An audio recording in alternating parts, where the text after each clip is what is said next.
Welcome to Build Your Maverick Business, the podcast for underdog, outlier, and renegade entrepreneurs. If you dream of going off on your own and launching your rebel empire, but don't know where to start, you're in the right place. We'll teach you how to use mindset, branding, and practical advice to build a killer business and transform your world. And now, here's your host, Alex Pitt. Hello everyone, welcome back.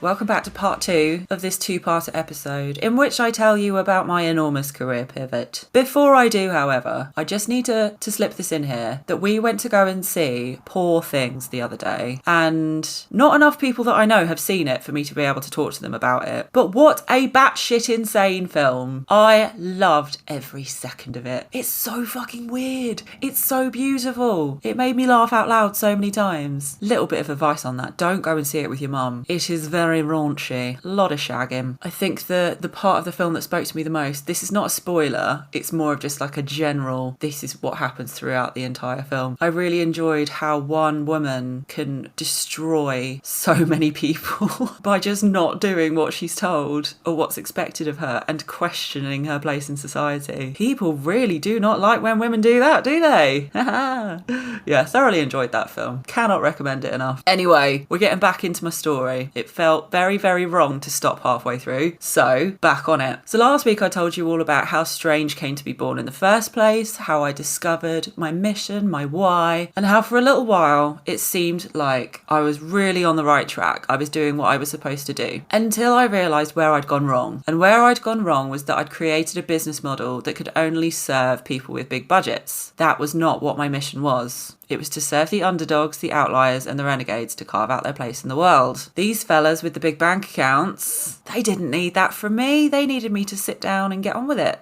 They needed me and the Strange team to just create a load of assets for them, to create a brand, send it to them, and then fuck off into the sunset. So as I said last week, 2023 was getting to be a bit of a struggle. I spoke to a lot of other agency owners last year who found the exact same thing. They were getting less inquiries through their websites. They were getting less people interested in their services.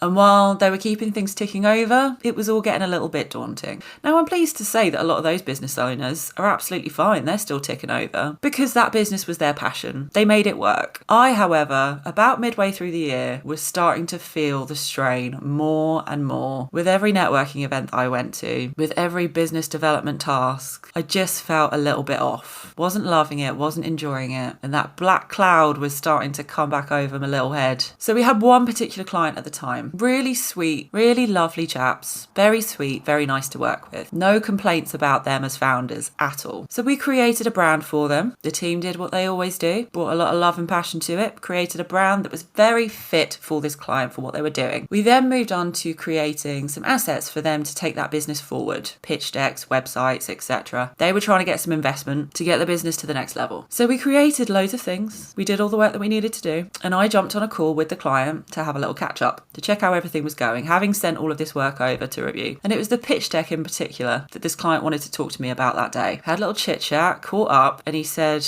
right, we need to kind of, go back to the beginning on this. And I was like, oh, okay, what's the problem? And he said, the thing is, everything that you've sent over, it's just not right. We don't like it. Now, hearing that from a client, as frustrating as it can be, we work in creativity, right? So there's always going to be a little bit of, that's not to my taste. I don't like it, but I don't know why. Make the logo bigger, make it pop kind of stuff. That just comes with the territory. But no, it's what he said next that just kind of sent me reeling. He said, everything that you've sent over, do you know what, Alex? It's all too fun.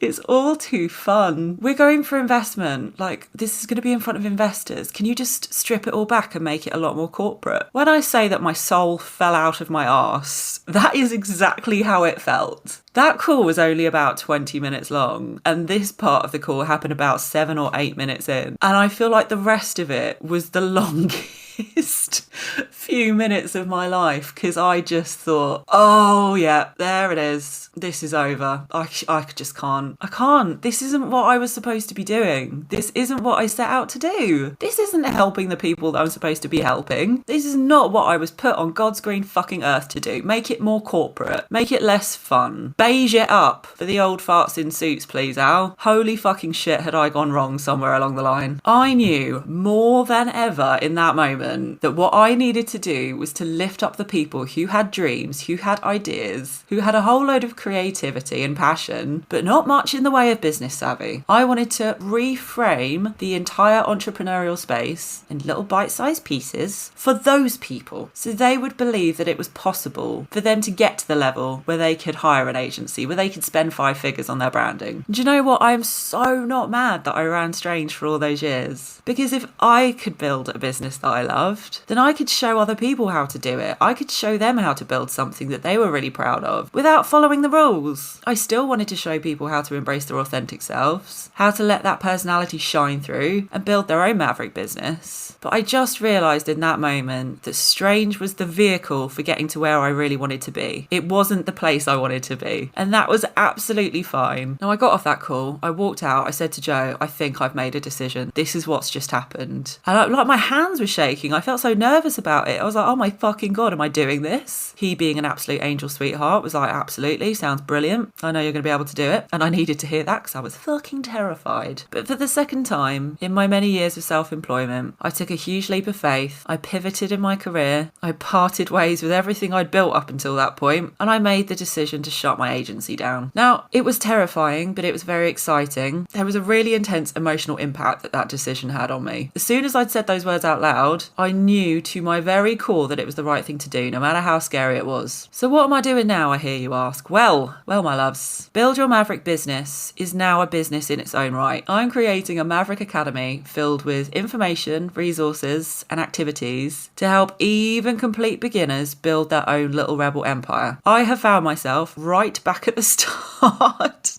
Right back at the start of a journey with no idea how it's all going to unfold, but honestly, I could not be happier. I have gone back to doing some design work, just me, not hiring anybody else in, just little me doing my designs. And I don't know how long it's going to take. I don't know how long it's going to take to get there, but I'm going to keep working on this podcast. I'm going to keep putting content out there for you. And I feel like, if anything, now I'm going to be doing it from a much more confident, happy, purpose-driven place, pals. I finally feel like I am completely on track. I am exactly where I need to be. And who knows how long it's going to take to get to the point where I feel like I'm exactly on the right track in this little journey of mine. And yes, it's fucking scary. Of course it's scary, because change always is. But fear is a good thing, right? It's a motivator. It will help you discover some amazing things about yourself. So if anything that I've said in these last 2 episodes is hitting home and you're thinking, oh, maybe I've been ignoring the fact that I don't really feel fulfilled in what I'm doing. Maybe you're shifting in your seat right now, looking at the fucking fire exit, and maybe you need to do a bit of self-reflecting to figure out what your next step is going to be. If that's you and you think that you're ready for a bit of a shake up in your career, ask yourself these questions, all right? Now, I know my story isn't the same as everyone else's, but I do think that these prompts work across the board. So if you're itching to make that change and you know you're not on the right path, think about these things. First of all, what would you be doing if money weren't an object? I did not want to start Build Your Maverick Business into its own entity, into its own thing, with the fear of money scarcity looming over me. Hence why I've gone back to doing some design work. If there's something that you daydream about that could become your reality with some support or short-term pain, that is worth exploring. Short-term pain for long-term gain is so worth the struggle, because it'll only be struggle for a little while and then it'll be fucking magnificent. Okay, next up, can you think of a day in your career when you felt like you would happily have worked for free? I've been running this podcast for, I can't even remember now. It's been a while. We're on like 83 episodes. I've been running it for all that time without any monetization. I just do this shit for free. I'm not saying it's always going to be that way, but I've done it because I've loved every second of it. So if there's something that you're truly passionate about, regardless of what money you make from it, if any, that's worth exploring. That's worth worth having a think about. Next, are you keeping yourself unfulfilled by sticking to what you know? In hindsight, running an agency made the most sense for me, not because it was the right thing to do, but because it was the closest thing to what was familiar to me. It was still dealing in graphic design and branding. That's all that I'd known up until that point. So ask yourself, is there a career option that you would love to do, but you're discounting it completely because it seems too far removed from your current experience? Don't be afraid to throw out the rulebook and retrain as something else. Again, short-term pain for the long-term gain. And finally, are you just letting fear of the unknown hold you back? Change is really scary. It is. Entering into a new industry or a new area of expertise can feel like jumping off the edge of a cliff and hoping that somehow a net will appear to stop you from splatting on the floor. There is, however, absolutely nothing scarier than staying in a place you do not belong, looking back and wishing you'd done things differently. I have absolutely no idea what will come next for Build Your Maverick Business. I have no way of knowing, but for now, I know without question that I am on the right path. That mission statement of mine has acted like a North Star, guiding me in the right direction. If you found yourself a bit stuck and uninspired by what you're doing, all is not lost, my loves. If anything, you might just be right at the start of the most exciting fucking chapter. Alright, there we go. We're all up to date. Good chat. It's gonna be a great year, pals. I can feel it. But that's it for me for this week. Have a good one, and I'll catch you here next time. If you love what you're hearing in this podcast, but you are still yet to start that rebel empire of your own, I've got something that might help. Head over to the show notes of this episode where you will find a free 7-step action plan to kickstarting your first side hustle.